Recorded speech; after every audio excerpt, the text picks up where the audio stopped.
What is going on, everybody? Welcome to episode 23 of Let's Be Frank with your host, your friendly neighborhood bull, Frank Mattis, brought to you by the Old City Sports Network. And we have a great show for you today. Obviously, the Eagles survive and advance on to the NFC Championship game as they take down the LA Rams.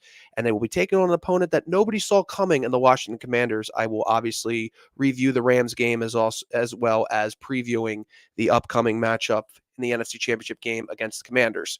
And I will also pay tribute to the process, which is officially dead. I will contextualize how we got here and why the process was a failure. But before I get into all of that, I want to let you guys know about our great sponsor, warlordbeardoil.com. If you want your beards to look as good as mine, you want to head over to warlordbeardoil.com for all your great beard products. If you use the promo code OLDSPORTS, you will get 15% off on all your beard products, and any order over $65 or more will get you free shipping. So warlordbeardoil.com is the place to go. And I want to also let you guys know about our sponsor, Decals by Aaron. Now, I know a lot of you fine folks of Delco like to wear your pride on your sleeve. Well, you can literally wear your pride on your sleeve at Decals by Aaron. They have all great Delco merchandise of all the different great things about Delco. And that's a spot I think some of you fine people in Delco should check out. That's facebook.com/decals by Aaron. That will help you in terms of all of your Delco needs. Let's talk about those Eagles. Just a tremendous game. What an ambiance, with the snow and the fans, rocking and rolling at the link. It was a sight to behold. It reminds you everything and all the things that make football great. It really was a spectacle, and it was a phenomenal game. It definitely took years off my life, but it was a phenomenal game nonetheless because the Eagles got the W and they are surviving and advancing. Um, some of the key takeaways here. I mean, Saquon Barkley doing his thing yet again.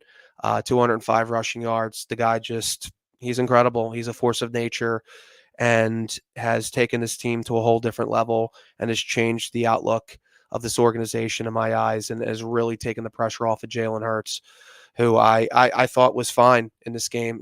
And listen, I know a lot has been said about, his lack of numbers and the lack of passing. Uh, Listen, man, Jalen Hurts wins games and he scores touchdowns. Um, it's not going to be the most conventional way of playing quarterback, but it's a winning way of playing quarterback. And I don't want to hear, oh, well, he didn't do this and he didn't throw for this amount of yards. It doesn't matter. Nobody cares about a stat sheet when it comes to the postseason. It's all about W's. That's what the regular season's for. Okay. Um, you're not going to get 1,000 yards receiving or 1,000 yards rushing in the postseason. Maybe Barkley does because he's that good, but nobody looks at that. Nobody's looking at, oh, how many passing yards in the playoffs this person had. The only thing that they care about is W's, and that's what the postseason's all about. And death taxes and Jalen Hurts stacks W's. That's just what he does, and you just have to reconcile with that. It's not the most conventional way of doing things, but um, it's a winning way of doing things, and I'm all for it. If he's got to be a game manager, he's going to manage the fucking shit out of the game, and he can obviously do it with his arm, and he can absolutely do it with his legs in that opening drive. That was nice to see. And this guy, all he does is win, and I think we can put to bed this whole notion that he's not an elite quarterback. The numbers are what they are. And at the end of the day, all I care about is wins, and that's all this guy does is win. So, we just need to reconcile with that. I mean, the guy's an elite quarterback. I mean, I would take what Jalen Hurts is doing over what Justin Herbert did, what Jordan Love and Sam Darnold and Jared Goff on Saturday did, which is try to overcompensate and try to throw the ball up and down the field.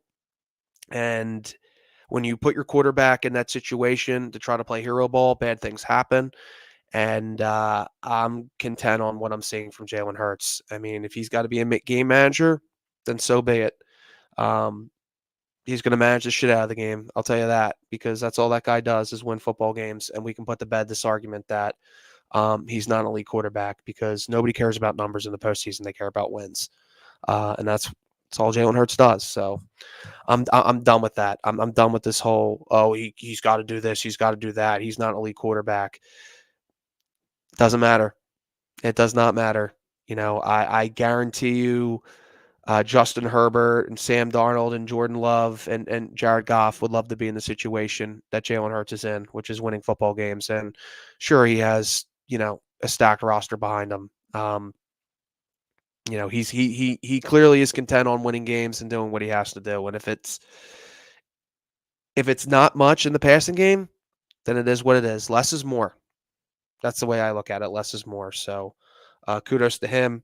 Like I mentioned before, Barkley in the running game was fantastic. The Eagles' offensive line did a tremendous job in the run game. I love their run designs. I love some of the counters that they were doing. I mean, on that Saquon Barkley run, Mekhi Becton had a phenomenal pancake block that opened up the touchdown for Barkley. And man, this Eagles offensive line in terms of run blocking is a whole different animal. I mean, they're bulldozers, man, and they showed up to play in the run game. Now in the passing game and the pass protection, it wasn't the best. Now, granted, I do think that the field conditions had something to do with that. Take it from somebody who did play offensive line, granted at the high school level, but nonetheless, I did play. It is very difficult to block on a slippery field where you feel like you're on ice skates. It's not ideal, and I do think that had to play a factor. But nonetheless, they did get worked a bit, and they got to clean that up. Now they're not going to go up against a ferocious pass rush. Excuse me, like the Rams. Um, with the Commanders on Sunday. They're a decent pass rush unit, but they're not, like the Rams, which is going to be one of the best pass rush units in all football for many years to come. So they got to clean that up a little bit, because I don't think it was a situation where Jalen Hurts was holding on to the ball too long. He just simply didn't have time, and that's on the O line in terms of pass protection. But with better field conditions and not having to go up against guys like Jared Verse, who talked a lot of shit for the game, and fuck you for that. But he did show up and play, and he did back up his talking. So you know, he had a big game, and that's something that they're going to have to clean up. The pass protection, because it wasn't great. Um, but in the run game, I mean, they imposed their will like they always do. So more of that, and I think we'll be fine. But I do think they will.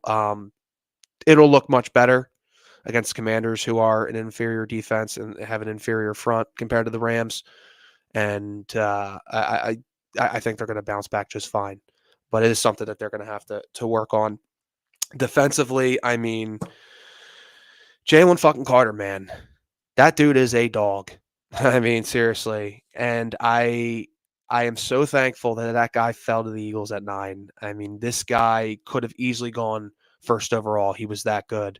And there wasn't a better defensive player on the field yesterday. As good as Jared Verse was, Jalen Hurts is on a different level. The guy's an absolute game wrecker, and he absolutely wrecked that game by getting that clutch sack on Matthew Stafford, with no timeouts left. I mean, that was the game. And you love to see your best players, take the reins and make shit happen like that. And this guy, you know, there's been a lot that's said about, some of the character issues and the baggage and all that he had coming out of college. But when you put a guy like that in a winning culture, and he has a defensive coordinator like Vic Fangio, and you have that infrastructure around him, and credit to Nick Sirianni for building that, as well, he's going to thrive. He's only going to thrive, and this guy is going to be a force of nature for many years to come. And he is a fucking dog, man. Just a tremendous job by him, just taking over that game. The defense, was very good in this game, despite the conditions, making plays when they needed to. Zach Bond, great as ever. Listen, man, I talked a lot of shit on Darius Slay, and rightfully so.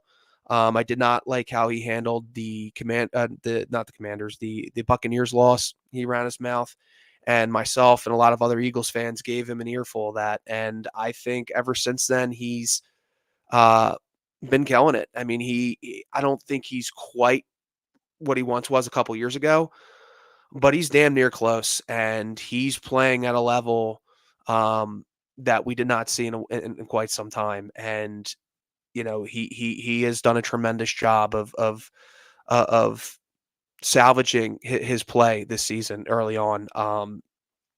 And I do think that the criticism that was levied his way, and rightfully so, has motivated him, and I love to fucking see it.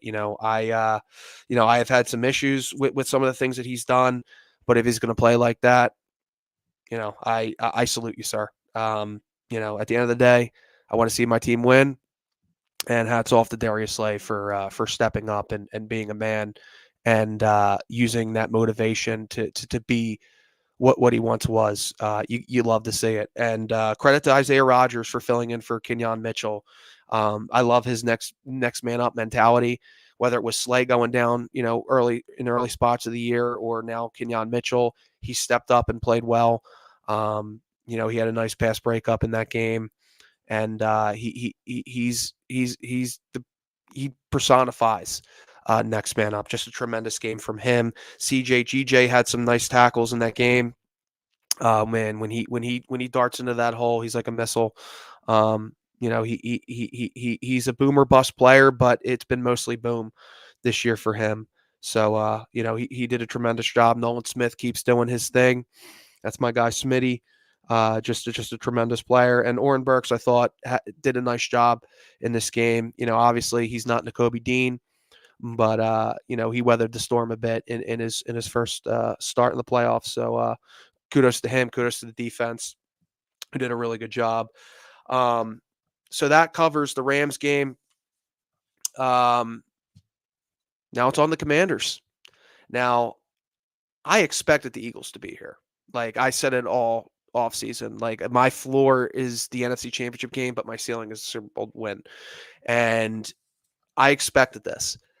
I didn't expect the Commanders to be here. I can tell you that. Now, granted, I did think that the Commanders were gonna be better than people think.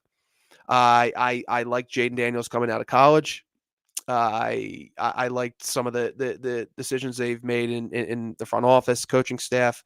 They have a good foundation. I mean, it's night and day from the Snyder era, that's for sure. It's a different Commanders team, and though I expected them to shock people by making the playoffs, I thought that they were eventually just going to be a one and done team. A team that shocked some people early on and had a bright future ahead of them, and would be in this position that they're in now a year or two. But their time is now, man. And Jaden Daniels is everything as advertised. I've been saying it all year long. This guy scares the ever living shit out of me, and with good reason, because he operated like a surgeon Saturday night against the Detroit Lions. Just he had his way. It was his world, and everybody was living in it. Just a tremendous job by him. I've never seen a rookie quarterback play this well, and not only play well, but also win games and be clutch. And he is going to be a problem for many years to come. But I don't think that time is now. I think the Eagles are the better team. The Eagles have had success with the Commanders. Obviously, they won the first meeting against Commanders at the Link on Thursday night. That was one of the worst performances from Jaden Daniels. They flustered him. They gave him some different looks, and he didn't look like the calm, cool, collected Jaden Daniels that has been playing down the stretch. He looked flustered. So we can do things defensively to frustrate him and to get him out of rhythm. And then even in the second game, obviously he led the Commanders to victory, but you got to factor in Jalen Hurts got hurt, no pun intended. And they just got good field positioning, and they just kept knocking at the door, and they finally broke through. Despite the fact that we caused 5 turnovers in that game. But and I've said it, the reason why we lost that Commanders game was short field for Jaden Daniels. You cannot do that. We cannot afford to give this guy a short field, or the chickens will come home to roost. And that's exactly what happened in that Commanders game, that second meeting. Obviously Jalen Hurts going down didn't help things. And given the flow of the game, we were on our way to victory with Jalen Hurts. Even it looked like one of those games that was going to get out of hand and the Eagles were going to impose their will. But Hurts went down. That changed some things. And despite the 5 turnovers, the field position battle was won by Washington. We cannot afford to lose the position battle, or excuse me, the field position battle. I'm telling you, that's what burned us in the second game, and that's what will burn us if we give them a short field. That is, I don't care how good your defense is. If you give that guy a short field, eventually the levee will break. And we cannot afford to do that. I cannot stress that enough. Must win the field position battle. And but despite all that, I do feel that this defense can slow down Jaden Daniels. We saw it in both games, and we can cause turnovers. And if we win the turnover battle, we're going to win this football game. On top of winning the field position battle, I really feel good about our chances there. Obviously, I talked about with the Rams pass rush, got to clean that up, got to protect Jalen Hurts. It wasn't a situation where he was holding on to the ball too long. He just didn't have time, and that's on the O-line. They got to clean that up. I think they will do a better job this time around, barring, any inclement weather, and you're not going up against a ferocious front like the Rams. I feel good about that matchup. I feel, confident that they'll clean up some of their pass pros issues that they had in the divisional round. And, listen, keep doing what you're doing offensively, run the ball. With Saquon, the Eagles offense or the Eagles rushing attack in both games was very successful. They went for 228 in their first meeting against Commanders and 211 in their second. I think Barkley, Gainwell, and Hurts should feast in this game on the ground. I think, with the Eagles offensive line imposing their will in the run game like they always do, I feel confident that needs to be the formula to success. And I think that they will be able to do that in this game. I feel really confident about that. And, as far as the passing game is concerned, if A.J. Brown is being covered by Marshawn Lattimore, not Mikey Sanders still, I think A.J. can have a big game. You gotta look at that matchup. I think Mikey Sanders still is one of the better young corners in the game. Obviously, being a Michigan fan, he will always hold a special place in my heart. With some of the big plays he's made, like in the Ohio State game, the pass breakup on that third down at the goal line. He obviously had the game-sealing interception in the national championship game, and in many ways, he was the heart and soul of that Michigan national championship team. It wasn't JJ, it wasn't Corum, it wasn't Loveland, it wasn't Will Johnson or Mason Graham or Kenneth Grant. It was Mikey Sanders, still a guy who was a wide receiver who converted the corner. Doing whatever it takes for the team. I mean, he embodies what a Michigan Wolverine is, so I'll always have a soft spot for him. But make no mistake about it, he's one of their best defensive players, and he's going to be a problem for many years to come. So if the Eagles want to win, they're going to want to throw away from that guy and try to pick on Marshawn Lattimore. AJ was able to impose his will on him. Against Marshawn Lattimore. So I would look for the Marshawn Lattimore matchup. I think that's a very favorable matchup for the Eagles in the passing game. So I feel really good about our chances. Listen, the Commanders are doing great things. They're going to be a problem and a thorn in our side for many years to come, but it's the Eagles' time. They have better players, and I think the Eagles win this game 30-17. I feel really good about this game. As far as the other playoff games are concerned, the Chiefs win against the Texans is obviously going to be marred by some of the officiating. Now, I do think that, if you're one of these people that have been, on the refs case about, how they've officiated Chiefs games, there's a lot of smoke in that fire, so to speak, with how the things transpired in this game. And I'm not one to blame refs, and I still don't think the Texans would have won that game. At the end of the day, the Texans didn't protect C.J. Stroud, and I do think that the Chiefs would have ultimately won that game, but some of those calls were sus. And you add a lot of fuel to that fire in terms of the refs giving Chiefs favorable calls. So I'm not usually that guy. I try to stay away from that, but it was kind of sus. There's no question about it. And then, like I mentioned, Jaden Daniels was tremendous in the Lions game. The Lions, were ham and egging it on defense, and the chickens came home the roost. I mean, you can only do it for so long. Aaron Glenn's going to get a head coaching job, but I mean, that levee breaks, man. When you have backup players and you're going up against Jaden Daniels. So the Commanders shocked the world and are playing the Eagles in the conference championship. And then last night we had a thriller in Buffalo where Josh Allen got the better of Lamar Jackson. A lot of people are gonna attack Lamar Jackson. He did make some mistakes in that game, but I think he made up for it at the end. And Mark Andrews has got to make that catch. I mean, he makes that catch all the time. Um, he makes that in the sleep. You got to make that catch. That's not on Lamar. So I think some of the criticism about Lamar is going to be a little bit overstated, and is overstated. I think he, did what he had to do to win that game. He put them in a position to tie the game, go to overtime, and Mark Andrews dropped the ball. So the Chiefs will take on the Buffalo Bills in the AFC Championship game at 6:30 after the Eagles Commanders. Yeah, man, Eagles Commanders. I did not see that coming, but here we are, and a rivalry game for the NFC Championship. Fuck yeah, baby, I love that.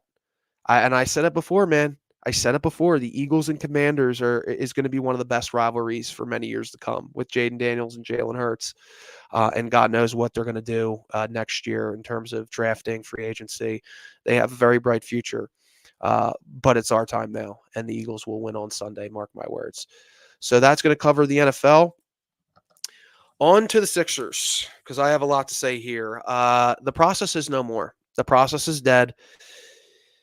Man, how did we get here? How did we get to the situation where the process is dead and buried?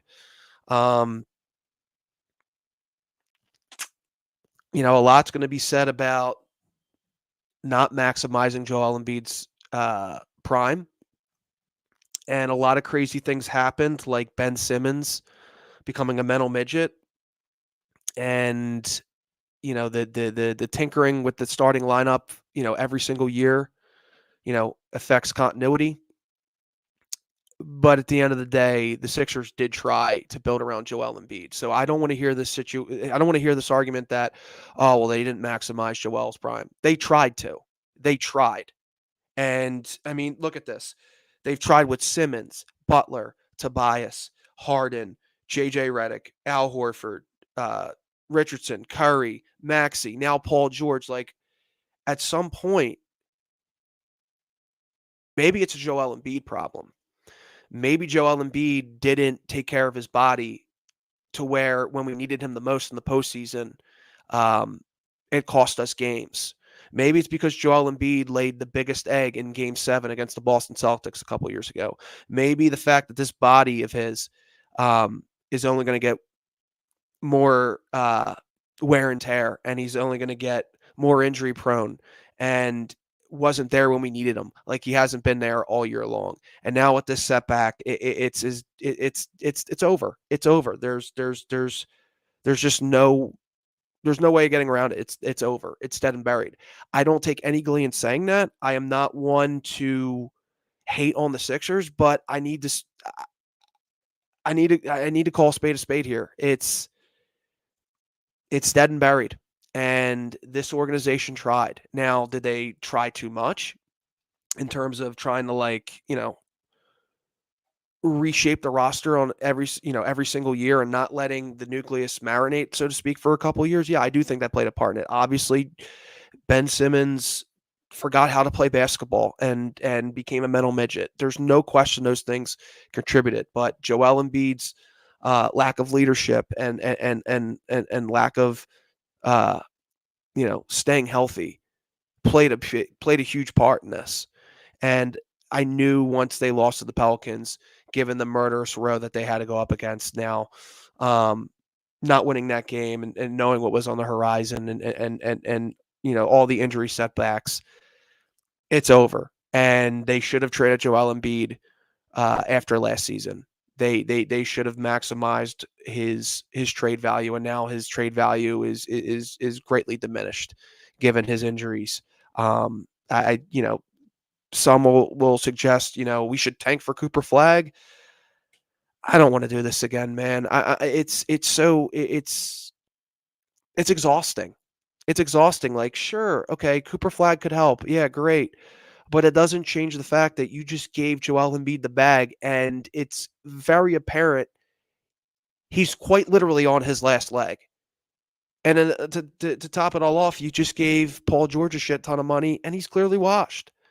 And I like Maxey, and sure, Maxey and Flag could be a good combo and shit like that. But the process, as far as the pieces that were there, right? Joel Embiid is synonymous with the process. He calls himself the process. It's dead. It's over. I can never take this team serious again with Joel Embiid there. I have no expectations for the rest of the season, and I did give them hope. I thought that there was something there as as 2024 was coming to an end, the way they played on Christmas Day and the momentum that they were building up with Joel on Joel on the court, and Joel producing again. But it's over. It's over. I mean, the guy just cannot stay healthy, and I don't take any glee in saying this, but somebody needs to say it. Like, I'm done with the giving Joel Embiid a free pass. It's just not going to happen anymore. I mean, the guy is he's not available, and it's time we do without the process and the remnants from it, and it's time to move on and go into a new direction, because this puppy is dead and buried. And what could have been, that the first year of Ben and Joel, I was super jacked and super excited, but it's been second round exit after second round exit. It's been injury setback after injury setback. And think about all the players, man, like from Ben to Harden to Paul George to Jimmy Butler to Tobias Harris. Like, this team tried. They tried to build around Joel, and you can't say they didn't try to maximize his prime, because they did. And he didn't get it done. It's not all on him, but as far as the process and everybody that was associated with it, it's over, and it's time to turn a new leaf with the Sixers organization. So that's going to cover it, cover everything today.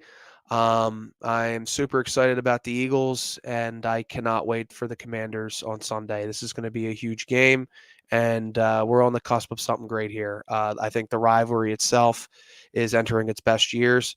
But as bright of a future as the Commanders have, and they have a bright future, but the Eagles' time is now, and I think the Eagles will continue to win, and they will go all the way.